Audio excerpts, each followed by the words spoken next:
What the Venus Project proposes is that we bring all the nations together and take care of everything on earth. We pledge allegiance to the environment and all the world's people.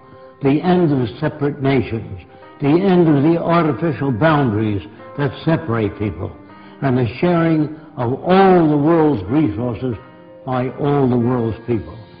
If few nations control most of the Earth's resources, you're going to have territorial disputes. You're going to have war. You're going to have all the problems you've always had.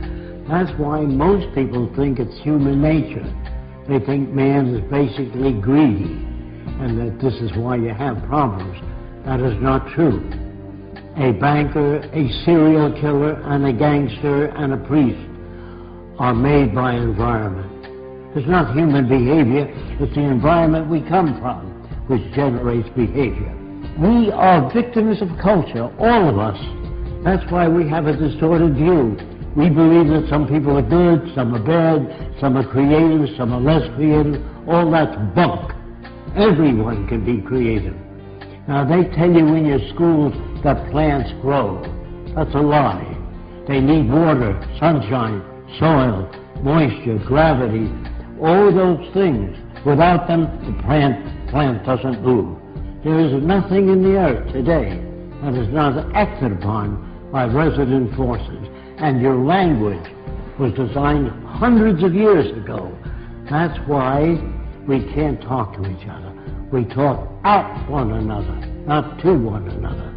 A lawyer is a guy that takes language, twists it around to any way he wants to. If he's skilled at it, he can knock you out, put you in jail.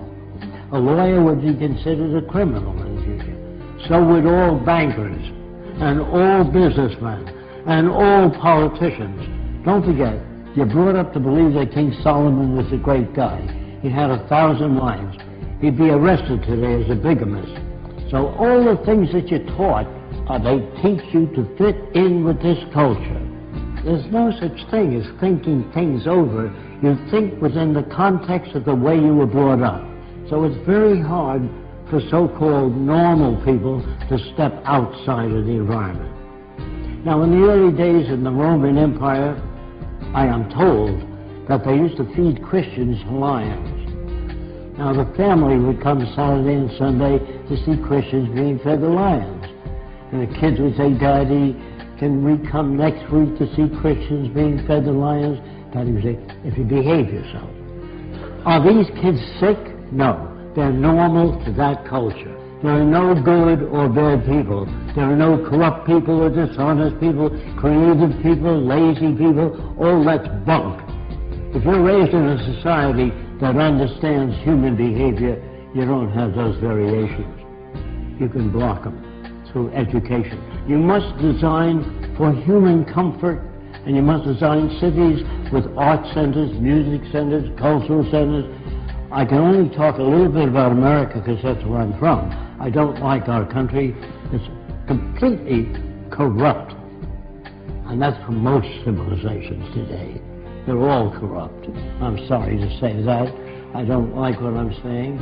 I wish it were otherwise. We are brought up in a system called established. Established means it serves the interest of the lead group, the control group. What we really need is an emergent society. There are no great men, no great women. All people are creative, but they're not brought up to know what that means. So when they tell you that your government likes you, they're working for you, all that's bunk. When I say people hardly know what they're talking about, because they're not brought up to be sane.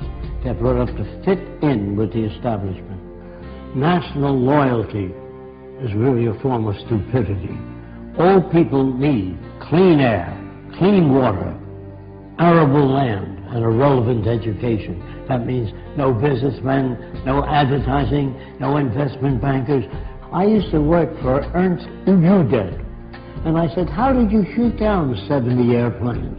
And he said to me, I would fly above aerial combat and watch the rookies that couldn't handle the planes well and knock them off. Now, what kind of a person is that? He's a war hero, great man. They're bums and stupid people brought up by an arrogant society that doesn't give a shit about anyone else but the established institutions. Man, this includes me, cannot think or reason. When your car veers to the right, you don't kick it and beat it up. Either your tire pressure's uneven or something's wrong with the steering column. You try to understand. When children beat up other people and hurt other people like a bully, that's part of their conditioning, their associative memory, the system they live under, which doesn't correct that. Schools do not teach you much, are mostly concerned with propaganda. Most schools don't teach you how to live, find meaning in your own life, how to disagree without getting angry. What is really needed is the intelligent management of the Earth's resources for the benefit of everyone. Now, the only way you can do that is through technology. Everything that you have, your lights, your air conditioning, your automobile, your airplanes, all technology. Politicians can't give you that. Politicians don't know what to do.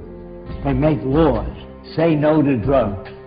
Well, that's not going to stop a person from selling drugs as long as there's money in it. But if you do away with the money system and build access centers where anyone can have access to the necessities of life without filling out 1 million forms or appealing to Fresco, it's all available to everyone.